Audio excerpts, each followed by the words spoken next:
Why can't you be more like other kids, Kate? Look at you, sitting there with your stupid books. You're just like your father, a complete waste of space. I bit my lip, holding back tears. Arguing would only make it worse. Sorry, Mom, was all I could say, even though I didn't understand what I was apologizing for. That night, I lay in bed listening to the silence of the house. It was overwhelming, the feeling of being so unloved, so unwanted. I promised myself that one day things would be different.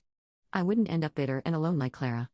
I didn't know how I'd make it happen, but I had to believe there was more to life than this. Then Mark came along. Mom married him in a whirlwind, and suddenly we were a family again. But when Lily was born, it was as if I became invisible, a ghost wandering the halls of a house that no longer felt like home. Kate, look at your sister. Why can't you be more like her? Mom would often say, her gaze fixed on Lily with a warmth I hadn't seen in years. I tried to remember the last time she'd looked at me like that but came up empty. I shrugged, attempting to ignore the sting of her words. What do you mean, Mom? She sighed, a sound of frustration and disappointment. Lily's so put together, so delicate. And you? You're always in those baggy clothes, hiding who knows what. You could be pretty if you tried. Mark would sometimes interject, a gentle mediator in our stormy household. Clara, Kate's fine the way she is. She's smart, kind. But Mom would cut him off, her voice cold. I'm talking to my daughter, Mark.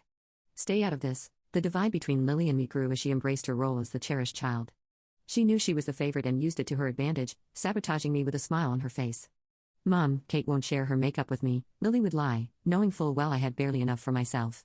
I bought that for both of you, Mom would snap at me without bothering to check the truth. Why do you always have to be so selfish? But I'd start, only to be silenced by a look. Mark, bless his heart, tried to make peace, but his efforts were often in vain. One evening, as I helped Lily with her homework, she deliberately knocked her glass of juice over my papers. Oops, she said, not a hint of remorse in her voice. Lily, apologize to your sister, Mark said firmly, witnessing the scene. Lily pouted, turning her manipulation skills on. I didn't mean to, Daddy. I'm sorry, Kate, she lied, her apology as empty as her gaze. Mom walked in at the tail end, her eyes darting between us. Without missing a beat, she sided with Lily. Kate, can't you see she's sorry? Stop making a scene and clean this up. Frustration boiling within me, I cleaned up the mess, the injustice of it all burning in my chest. It was always the same, Lily's word against mine, and I was always the villain in Mom's eyes. One day, feeling a mix of desperation and longing for a connection, I called Mark Dad in a moment of vulnerability. It slipped out, natural as breathing, but the fallout was immediate and harsh. Mom's face twisted into a mask of fury. How dare you? You have a father, Kate, and Mark is not him. You're just trying to replace him because he didn't want you. Her words were like a physical blow, knocking the air from my lungs. Mark looked stricken, caught between his wife and stepdaughter, a silent witness to my humiliation. My voice broke, the hurt too deep for tears. I thought, what, that you could just pretend everything's okay, that you could make us a perfect little family?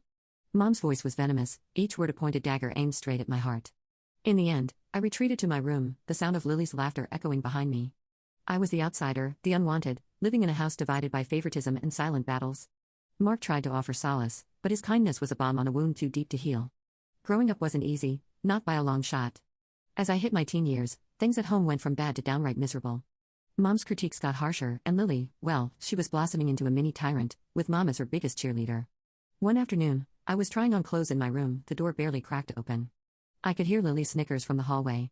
Look at Kate, trying to dress up, like putting lipstick on a pig, she jeered, not even bothering to lower her voice. I flinched, the sting of her words hitting harder than I wanted to admit. Shut up, Lily, I snapped back, more hurt than angry. Mom's voice cut through the tension like a hot knife. Kate, don't talk to your sister like that. And Lily's right, you know. Those clothes do nothing for you. I stood there, a mix of anger and humiliation washing over me. I wanted to scream, to tell them both off, but I knew it would only make things worse. Mark wandered in, oblivious to the brewing storm. What's all the noise about? He asked, looking between us. Lily's just being her usual charming self, I muttered, my voice dripping with sarcasm. Mark sighed, a look of resignation on his face. Girls, can't we all just get along for once? Tell her to stop picking on me, then, Lily whined, playing the victim like she always did. I'm not the one starting things, I protested, but it fell on deaf ears. Mark just shook his head and walked away, leaving me to fend for myself yet again. The next day at school, I overheard some kids talking about a party. For a fleeting moment, I entertained the idea of going, of being normal for a change. But then reality crashed back in. I couldn't bring anyone home. Mom would make sure any friend or boy I liked would run for the hills with her comments. One evening, Mom was on one of her tirades about my appearance. You could be pretty if you actually tried, Kate. Look at Lily, she takes care of herself. I was at my breaking point. Why do you always compare me to her? I'm not Lily. Mom just rolled her eyes. Because she sets a good example. You could learn a lot from your sister. The words felt like a slap in the face. It was always Lily, always about how perfect she was and how I just couldn't measure up. I stormed off, my heart pounding in my chest. Alone in my room, I let the tears come. It was clear I was the odd one out in this family, the constant disappointment. And no matter how hard I tried, it felt like it would never be enough. Finding love should have been exciting, right? For most people, maybe. But for me, it felt like walking through a minefield, blindfolded. After everything at home, I was hungry for a bit of tenderness, something real and warm. But every time I thought I found it, boom, everything blew up in my face. Update: the day before my wedding, my mother laughed in my face and said with utter rudeness, "Your fiancé chose your sister over you." She was sure I would break down, but what she didn't know was that my fiancé was standing right behind me, and the truth we were about to reveal was enough to change everything. Part 2. I met Jake at work. He was funny, had a killer smile, and didn't seem to mind my awkwardness. We hit it off, and for a minute there, I thought, hey, maybe this could be it. One night, I decided to bring him home, thinking it would be safe. Big mistake. "Kate, who's this?" Mom asked, eyeing Jake like he was some bug she found under the sink. "This is Jake, Mom. We work together," I said, trying to keep my voice steady. Jake reached out, all polite, smiling. "Nice to meet you, ma'am." Mom just nodded, her smile tight. Once we sat down, it started. It was like she had a radar for my vulnerabilities. "So, Jake, Kate's not much of a looker, but she's got a good heart, I suppose. Keeps her room clean, that's something, right?" Mom's voice was all sweet poison, her words slathered in fake honey. I could feel my cheeks burning, my heart sinking. Jake looked at me, confusion and pity in his eyes. That look, it just about killed me. "Actually, I think Kate's great. Really smart and funny," Jake said, trying to defend me, but Mom wasn't having it. "Oh sure, but you know, boys always got to be careful. Girls like Kate, they get clingy, think every date means wedding bells," Mom went on, each word a dagger. The evening couldn't end fast enough. Jake left, and so did any hope of us. He was cool at work but distant. I couldn't blame him. Who'd want to dive into that hot mess? It wasn't just Jake, there was Tom, Darren, and a few others. Different faces, same story. Mom would either scare them off with her warnings or Lily would do her part, spilling some made-up scandal about me. I stopped bringing guys home after that, started meeting them outside, but the damage was done. My confidence was shot. Every date felt like a ticking time bomb, waiting for the moment they'd find out about my crazy family and bail. One night, after another failed date, I came home to find Mark sitting in the living room alone, the TV casting shadows on his tired face. "Rough night?" he asked. "Yeah, you could say that," I replied, slumping down beside him. "Kate, you're a catch, you know that? Any guy would be lucky to have you," Mark said, sincere as always. I wanted to believe him, really, I did. But belief was a luxury I couldn't afford. Not with Mom and Lily always there, ready to remind me I wasn't enough. "Thanks, Mark. Just got to keep looking, right?" I forced a smile, but inside, I was crumbling. "Yeah, keep looking. He's out there, Kate, someone who'll see you for the amazing person you are," Mark encouraged, his optimism a faint light in the darkness. I nodded, not really convinced, but grateful for Mark's belief in me. Maybe one day I'd find someone who looked past the mess, saw me, and stayed. Until then, I'd keep searching, hoping for a love that could withstand the chaos of my life. A few years down the road, and here I am, Kate at 27, carving out a slice of life for myself. I've got a decent job as an economist at this big company, and I've been living in my little slice of independence, a small apartment that's all mine. But the real game changer? Meeting Alex. He's not just some guy, he's the guy, the one I can actually picture the whole till death do us part scenario with. One evening, lounging on my thrift store couch, Alex turned to me, his eyes serious but kind. "Kate, I think it's time we introduce each other to our folks. I mean, if we're serious about this, and I know I am, they should know, right?" My stomach did a somersault. Meeting his folks? Sure. My family? That's a whole different ballgame. "Alex, you know I'm all in with you, but my family. It's complicated." He took my hand, his thumb brushing against mine. "Hey, we all have our brand of crazy at home. How bad can it be?" I sighed, spilling the beans about the whole ordeal with Mom and Lily, leaving out no gritty detail. Surprisingly, he didn't bolt. Instead, he squeezed my hand tighter. "We'll face them together," he said. And just like that, I felt a bit braver. So, I bit the bullet and called Mark. Out of everyone, he's been a steady rock in the shifting sands of my family drama. "Mark, I've got news. I'm seeing someone, Alex, and we're engaged." There was a pause, and then, "Kate, that's fantastic. When do we get to meet him?" Mark's enthusiasm was like a warm blanket. He didn't skip a beat, jumping straight to when, not if. I let out a breath I didn't know I was holding. "Soon, Mark. I'm a bit on edge about Mom and Lily. Don't you worry. I'll smooth things over on this end. Just bring that young man over. It's about time there was some good news around here." Hanging up, I turned to Alex, who'd been watching me with a mix of curiosity and concern. Well, Mark's on board. Looks like we're doing this. He grinned, pulling me into a hug. See? Step 1 down. We'll handle the rest just fine. But as the day approached, I couldn't shake off the nerves. Meeting Alex's folks went better than I could have hoped. They were warm, welcoming, everything you'd want in potential in-laws. It gave me a sliver of hope, maybe too much. Now, as I paced the length of my living room, I tried to muster that same hope for the upcoming dinner at my family's house. Alex, ever the optimist, assured me it would be all right. But deep down, I knew the storm that was brewing. It was going to be a showdown, my past against my future. But with Alex by my side, I felt a tad more courageous. Still, I couldn't help but run through every possible scenario, each ending more dramatic than the last. Kate, it'll be okay, Alex said, catching me mid-pace and pulling me into his arms. Whatever happens, we're in it together. The air was thick as Alex and I approached my mom's house, both of us bracing for what was coming. Little did we know, the evening had a twist in store. Kate, Alex, finally, Mom greeted us at the door, her usual frostiness replaced by a warmth that felt out of place. As soon as we were settled and introductions were out of the way, the bomb dropped. So, Alex, Kate tells me you're quite the big shot, director of your company and all, Mom said, her eyes lighting up in a way I hadn't seen in years. Alex, ever humble, just nodded. Well, I wouldn't say big shot, but yeah, I've worked my way up. That's all it took. Suddenly, Mom was all smiles and praises, hanging on Alex's every word. The transformation was almost comical, if it wasn't so painfully obvious. Dinner was served, and the atmosphere had done a complete 180. Mom was laying it on thick, every other sentence aimed at showcasing how wonderful our family was, especially Lily. Lily's just been accepted into the honors program at school, Mom boasted, shooting a look at Alex as if to say, see? We're a family of achievers. Lily ate up the attention, adding her own embellishments. Yeah, I've always been top of my class. I guess it runs in the family. I couldn't help but roll my eyes. Alex gave my hand a squeeze under the table, a silent show of solidarity. Mark, bless him, tried to keep things balanced, mentioning some of my achievements, but Mom steamrolled over him, redirecting the conversation back to Lily and, whenever possible, Alex's impressive career.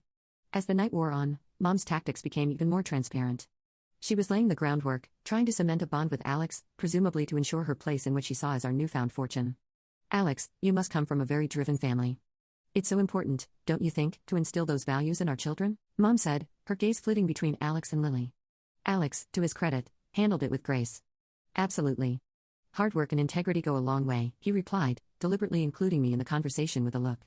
As we made our excuses to leave, Mom was all but hanging off Alex, insisting we visit more often. You must come for dinner again soon, Alex. It's been such a pleasure, she gushed, practically ignoring me as we said our goodbyes. Once in the car, Alex let out a low whistle. Wow, that was something else. Your mom really knows how to lay it on thick, I sighed, leaning back in my seat. Yeah. Sorry about that. Well, she sees what she wants to see. Alex took my hand, giving it a reassuring squeeze. Hey, we're in this together, remember? No amount of schmoozing from your mom can change that. The day after the dinner, I was still reeling from Mom's performance when my phone buzzed. It was Alex, and he sounded weird, like he was trying to stay calm but was struggling. Kate, you're not going to believe this. Your mom, she called me. Alex started, his voice tight. I froze. She called you? Update, the day before my wedding, my mother laughed in my face and said with utter rudeness, your fiancé chose your sister over you. She was sure I would break down, but what she didn't know was that my fiancé was standing right behind me, and the truth we were about to reveal was enough to change everything. Part 3, Alex started, his voice tight. I froze. She called you? How did she even get your number? He sighed. Found it on some work documents you left at their place, I guess. But listen to what she said. It's insane. My heart sank. What did she say, Alex? He hesitated for a second, then blurted out, she asked me to leave you and marry Lily instead. I felt like I'd been punched in the gut. She what? The words felt surreal, like we were talking about someone else's life, not ours. Yeah, I know. It's messed up, Alex said, his voice full of disbelief. But, Kate, I have an idea. We can expose her, show everyone what she's really like. Fast forward, and I'm sitting in a cafe, wig and sunglasses on, my heart pounding as I watch Alex and my mom at a nearby table. The conversation flows with my mom laying out her absurd proposal like she's negotiating a business deal, completely unaware of the dictaphone hidden in Alex's jacket. As the meeting wraps up, my mom leaves the cafe all smiles and confidence. I watch her go, shaking my head. This was a woman I no longer recognized, a stranger wearing my mother's face. Alex joined me, his face a mix of concern and anger. You okay, Kate? I looked up at him, my decision clear. Yeah, I'm okay. Let's go home. We have a wedding to plan. The day had come for truths to be laid bare, for masks to fall off, revealing the raw reality underneath. I walked into my parents' house, not as the Kate they thought they could manipulate, but as someone who had seen through their deceit. As I stepped in, my mom greeted me with a smug smile, one that made my stomach churn. Well, look who decided to show up. Too bad Alex won't be joining us anymore, right? He's chosen Lily over you, she gloated, her voice dripping with false pity. Mark, standing beside her, looked confused, his eyes shifting between Mom, Lily, and me. What's going on here? He asked, his voice heavy with concern. I didn't respond immediately. Instead, I locked eyes with Alex, who had followed me in. We shared a silent nod, a mutual agreement that it was time to end this charade. Actually, Mom, Alex is here, I said, stepping aside to reveal him. Mom's face faltered, her confidence slipping for a moment before she masked it with indifference. The room was heavy with anticipation as Alex hit play on the recorder. My heart was racing, knowing the weight of what was about to be heard. As my mother's voice filled the room, you could feel the atmosphere shift. I never loved Kate, her voice echoed, each word a dagger. And Mark? I married him for his money, nothing more. The recording stopped, but its impact lingered, heavy and suffocating. The silence that followed was broken only by the sound of my stepfather's voice, strained and full of hurt. I can't believe this, Mark finally spoke, his voice barely above a whisper but carrying a storm of emotions. His gaze shifted from the recorder to my mother, seeking some denial, some sign of remorse, but there was none. Mark stood up, his decision clear in his hardened gaze. That's it. I'm done. I want a divorce, he declared, his voice stronger now, resolved. You need to leave the house. The fallout was immediate. Accusations flew, tears were shed, and the fabric of our family was irreparably torn. My mother and Lily, united in their scheme, were now facing the consequences of their actions, isolated by their own greed and deceit. As for me, standing there amidst the chaos, I felt a strange sense of peace. The truth, as painful as it was, had set me free from the web of lies that had ensnared our lives for too long. In the weeks that followed, I focused on rebuilding, on planning a future with Alex, one based on trust and love. We got married in a small, intimate ceremony, surrounded by friends and those who truly cared for us. Mark was there, his presence a symbol of the family ties that still held despite everything. Mom and Lily? I made the difficult decision to cut ties. It wasn't easy, but it was necessary for my peace of mind, for my happiness. As Alex and I stood together, hand in hand, I realized that this was just the beginning, a new chapter, free from the shadows of the past, ready to face whatever came our way together.